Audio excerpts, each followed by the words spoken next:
Hi, everybody. I'm here with Alana Magee from Fortuna Advisory Group and also MD of Fortuna Finance in Perth. Welcome, Alana.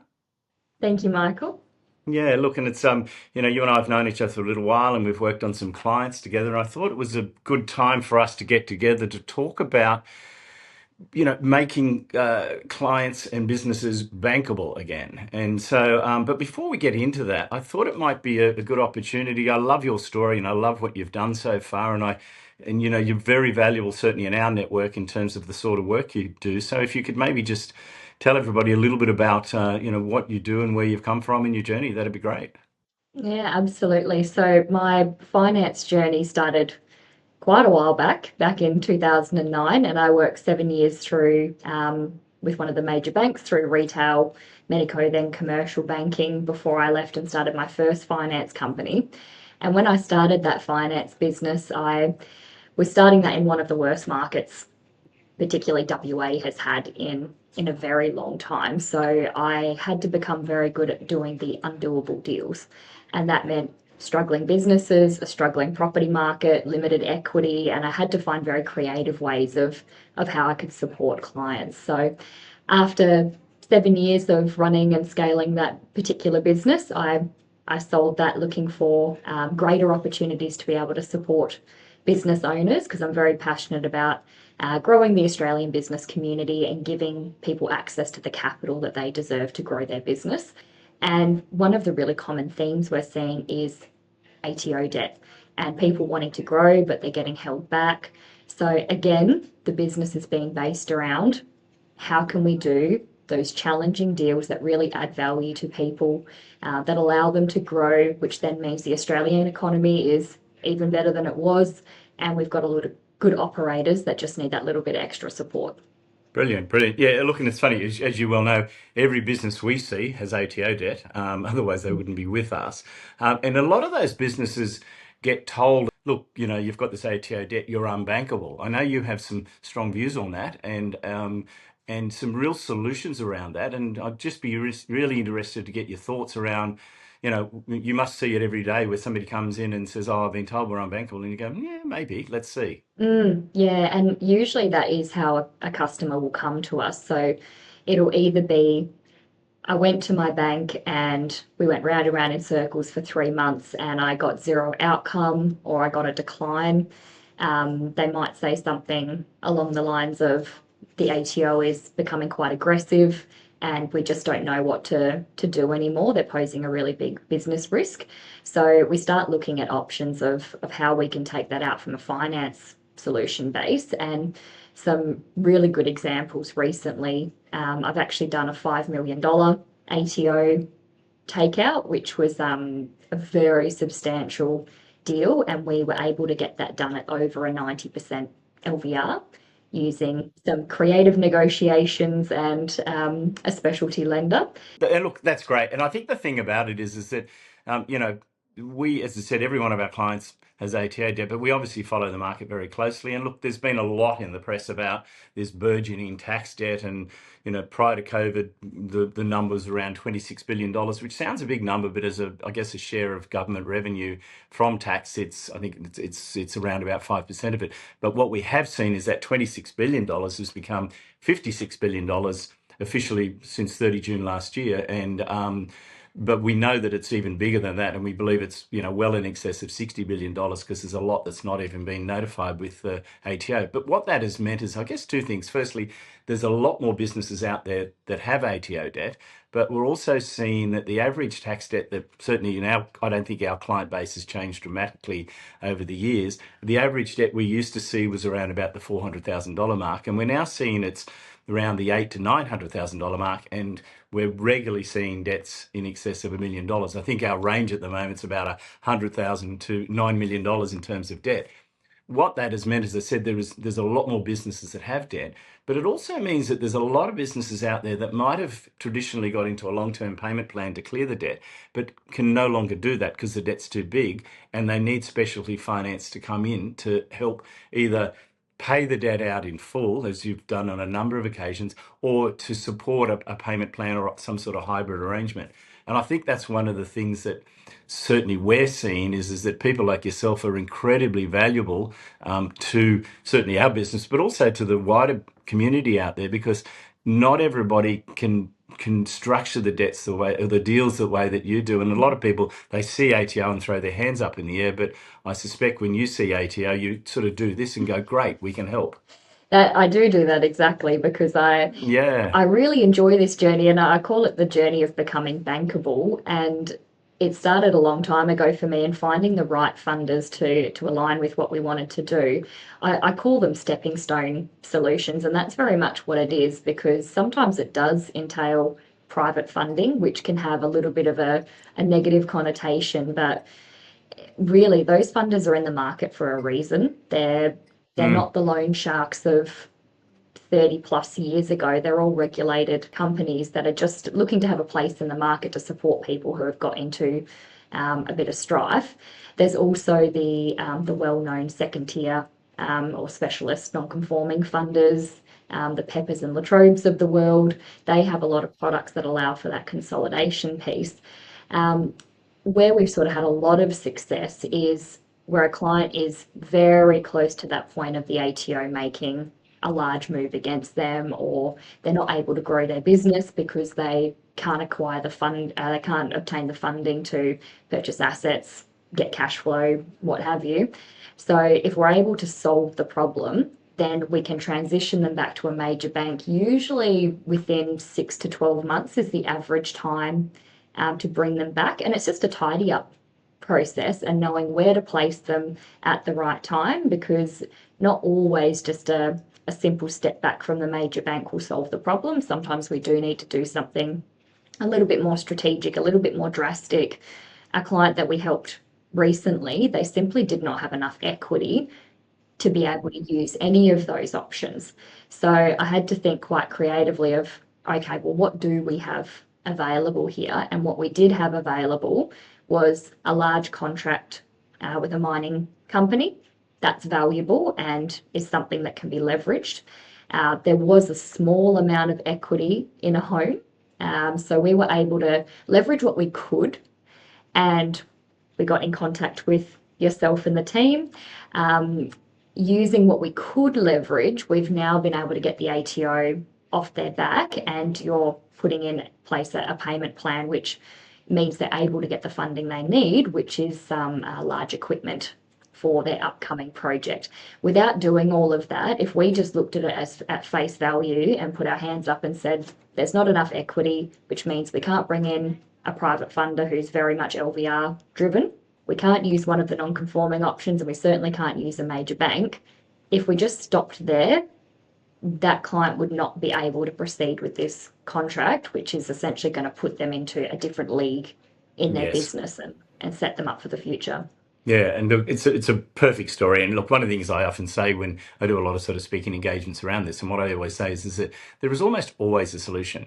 And it's and people often, we see people and they're sort of fair way down the rabbit hole, and they think, we're going to lose the business. There's nowhere to go. What can we do around this? But there's almost always a solution, and really it's around getting the right advisors around them, and getting the right people like yourself who can do the funding piece, and then we come in and do the piece that we do in terms of stopping the ATO recovery action, designing a solution that the ATO can improve. And then what we like to do is to bring the ATO into the solution rather than them being the problem, because we all know that the ATO are very tough at the moment. They're moving very, very quickly, and they can blow up a deal, almost overnight. And we're seeing that a lot from, I'll get a call from a broker and say, look, we were partway through settling this complex transaction, and the ATO issued a director penalty notice, and now the director's thinking about liquidating, or they sent the reporter to the credit reporting agencies, and now the funders are sort of backing away from it. Or the one that we're seeing quite a lot of at the moment is that the ATO are actually issuing statutory demands much more quickly than they used to, and that changes the whole landscape with the ATO in terms of what they will and will not agree to. So the messaging, I think, around this is get the right people in and then move quickly, because time is not on businesses' sides at the moment. Businesses need to move quickly. We you know had a construction company that we work with, well, we're working with currently, and they're a really, really good example. That their debt wasn't massive, but it was $350,000, and they didn't have it. Their accountant had been trying for some months to get a payment plan in place. The ATO, they just weren't able to meet what the ATO were looking for. And it meant that in that time they'd had credit reporting, which meant they couldn't actually get funding to do, very similar to your example, where they couldn't get funding to actually do the next project, which was actually going to get them out the other side. They got a significant amount of interest there, and again, there's no way the ATO can look at that because they're non-compliant, because they don't have a payment plan in place. On top of that, the directors had received director penalty notices. They'd expired by the time we saw it. So it was a bit of a mess. And it wasn't really the accountant's fault, because what he was putting to the ATO was reasonable, but they just couldn't put it in a form that the ATO could agree to. But the biggest issue was they were 5 minutes away from a statutory demand. We were able to get them into a long-term payment plan, which they could afford. If a statutory demand came through, it meant that what the ATO would agree to, a long-term payment plan, was off the table. The ATO cannot give a long-term payment plan if there's a statutory demand that's been issued. You need a significant upfront, 30 to 50% upfront. This business could not have done that, and they would have been wound up. So Yeah. that, I think the secret around there is, yes, partially it's getting the right people, but this one's around time. And time is the big thing I'm pushing a lot of people on at the moment. And particularly, we're coming up to Christmas. A lot of people go, oh, well, it's Christmas time, the ATO go on holidays. They don't. The clock still keeps ticking. Action still keeps moving. And while people are on holidays, the ATO is not. And then they come back from their holidays and they've got this nasty thing in the mailbox. So the other way I look at it is, get it fixed beforehand and then go and have a holiday, and you can actually have a much better holiday yourself. Absolutely. And I agree wholeheartedly on the time element, because I think a lot of people, because they do think that loyalty with banks is important, and oftentimes banks will say, oh, we can look at it, which really means it doesn't fit within credit parameters, but we'll give it a crack and it may or may not go anywhere. And then this 3 months of round and round in circles starts. And for a lot of businesses, and some of the ones that I've seen recently, what that actually means is they get to a very, very critical point after waiting that long. So the DPNs might have already expired. The ATO is becoming increasingly aggressive.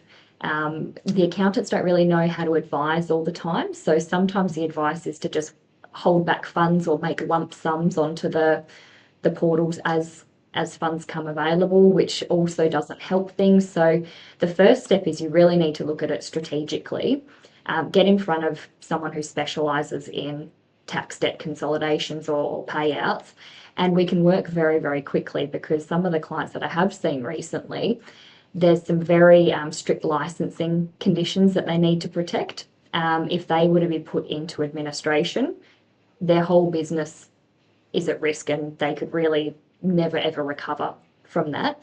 But also from a reputational point of view, a lot of business owners, if something was to come up on like a risk watch, or if a supplier was to become aware that the ATO is looking at stepping in, they could cut off materials, they could be publicly embarrassed, that might get fed around to their customer base who then don't want to deal with them.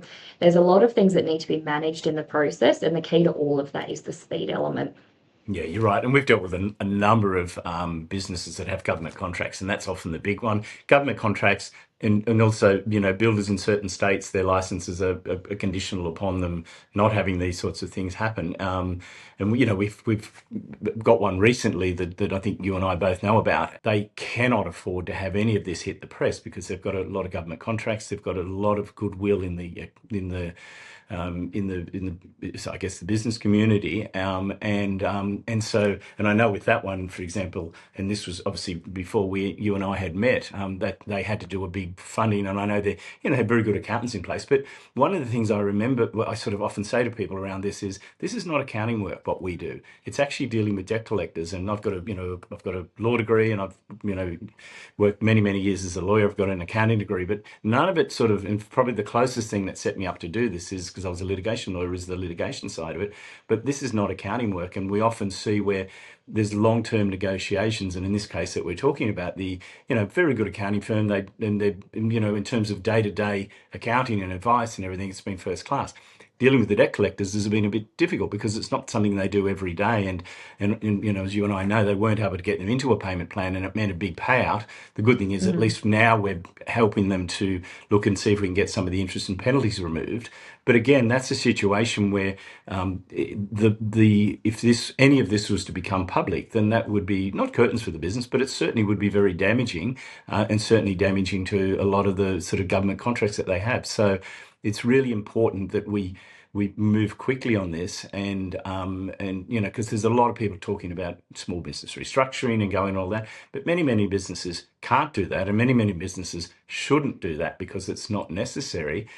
There's coming back to what we said, we can bring the ATO in, get them to agree to sit on the sidelines, continue to support the business, and then somebody like yourself comes in and gets the funding that we need to get things out the other side. Absolutely. And this is something that I speak to our accounting team about regularly. And there's different layers of what we do because, of course, we can look at full consolidations. But if there's an opportunity to get the interest and penalties remitted, then the client's instantly better off. And if we only need to raise a certain amount of funds, then their cash flow is better. You can get the interest and penalties wiped off or enter them into payment arrangements. If they need to do a more drastic step, then we can absolutely support on that side as well. But I think a lot of people are too quick to take that step and not realizing that with some clever negotiation, some clever funding, positioning it right with the right lenders first time, this can all be solved in, what would you say, Michael, 2-3 weeks maximum?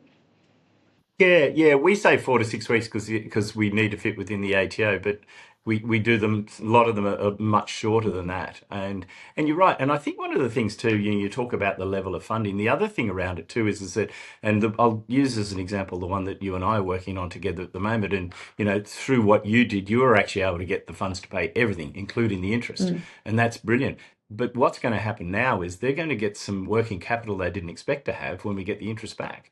And that's what I often say to a lot of the people I'm dealing with is, still borrow the full amount if that's what they're wanting to do. And let's give them a nice surprise afterwards by getting them a refund from the ATO, which they can then put into, and I know in this business they can use it to sort of help grow the next contracts. So it's really, a big win-win because the ATO's happy, they're out the other side. If there are grounds for them to remove some of the interest and penalties, they don't do it for fun, and they don't do it just because you pay out the debt, because they impose the interest to create a level playing field between businesses. But if there are grounds and reasons for that, then yes, they will do that, and they do that every day of the week. And that was a classic example where time was of the essence. There was particular licenses and contracts that needed to be protected, and the ATO was becoming increasingly aggressive because original bank that was looking to support the takeout went round and round in circles for several months, and then it got to a critical point where we needed to do something a little bit more creative. So our option at the time was a full consolidation, but as you said, now we're looking at essentially getting them a house back with the interest remission if it all goes well. So we're really excited about that one.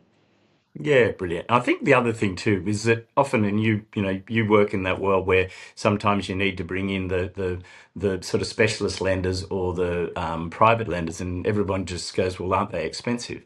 And I often say, well, look, they're going to be a little bit more, but again, it's not forever. It's that until you become bankable again.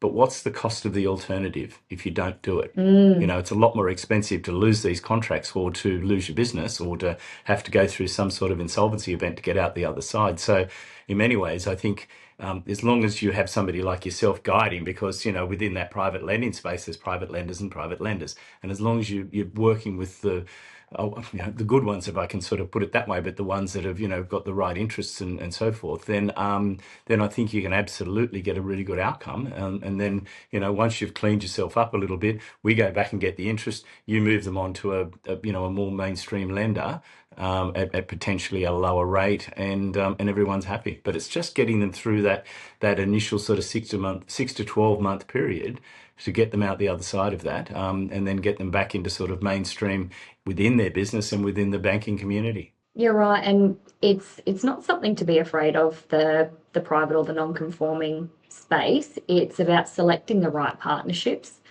and positioning it right with the customers first time, because yeah, it can be 1.5 to 2.5% more expensive on average for a deal with reasonable equity.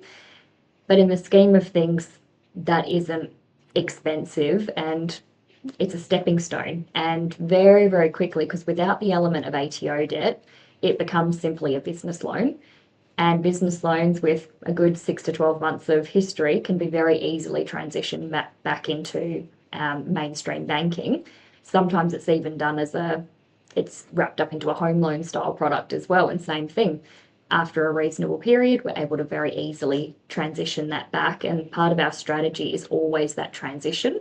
We never just place someone in a higher rate contract and just leave them there. There's always that next conversation of what does it look like and what does your financials need to look like if you want to be back to a prime lender within 6 months, 12 months, 18 months, what have you.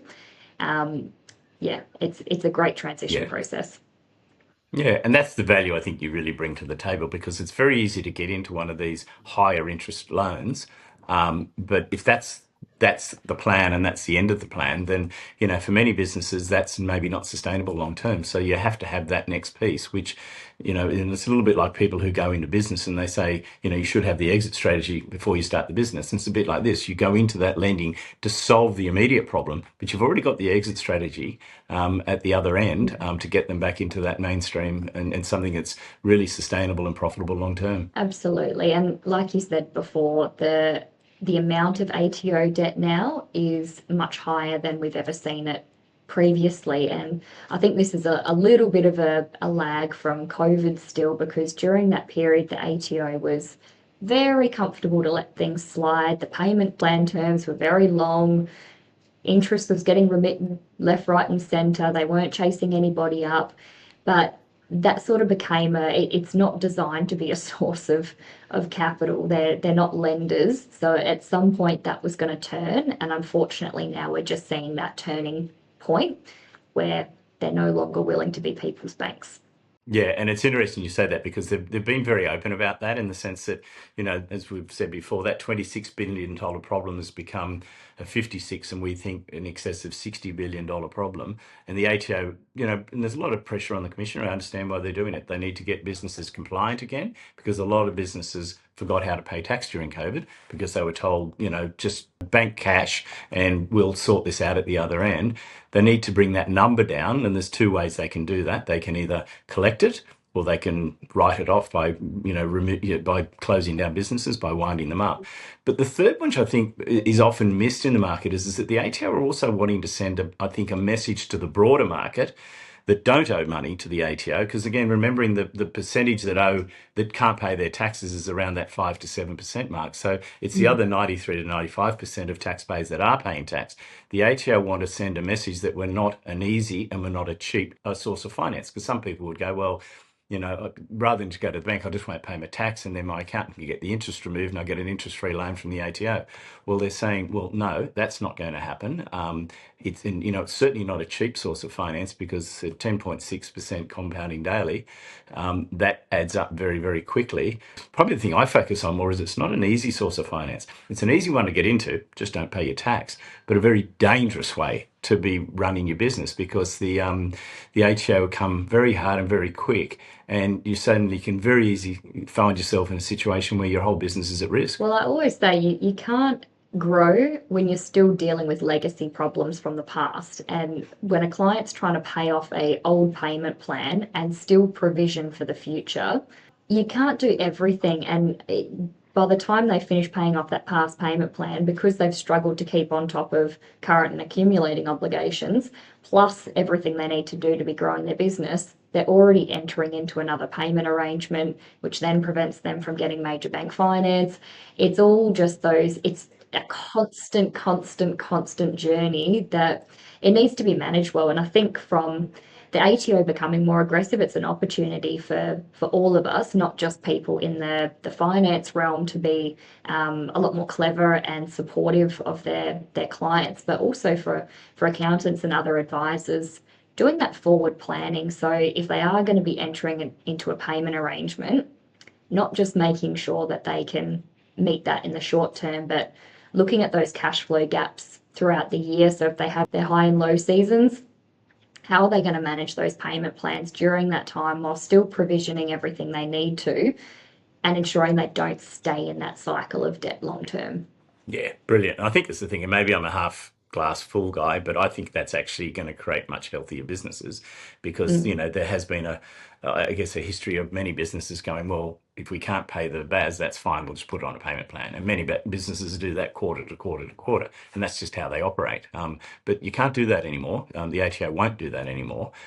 If you keep doing that, they'll then raise questions about the viability of the business, and they'll just say no. So it's really forcing businesses to be a bit more proactive and provisioning, as you say, for these. And I think that's good for business. It'll mean there'll be less clients for us to deal with, but we've got plenty to deal with. And if we get to the point where no one needs us, then that's a win. Well, I don't think you'll ever be short of clients, but hopefully the clients you see coming through are really ready to make changes in their business. And that's good for everyone. That's good for the economy. That's good for us professional advisors. It's going to work out well. Yeah, we're a strange business. We say we don't like repeat clients. We like repeat referrers like yourself, but we don't like repeat clients because we want to fix people and move them on and hopefully never see them again, or at least not see them professionally. Alana, that's been really, really great. Thank you so much for your time today. As always, I love talking to you, and I love your journey, and I love having you in our sort of hemisphere and sphere of operations, because you're a big part of what we need in order to sort of to service our clients properly. As I said, particularly those that really can't pay it without finance. And there's not a lot of brokers that I've met out there that really get it and understand this more complex space like you do. So it's wonderful working with you, and I look forward to many more years of that. I agree. And probably just a message for businesses, don't be embarrassed or shy away from dealing with the ATO problems. It's something we see every day, and I always say nothing surprises me anymore. So if No, you've got a problem, we've got a solution.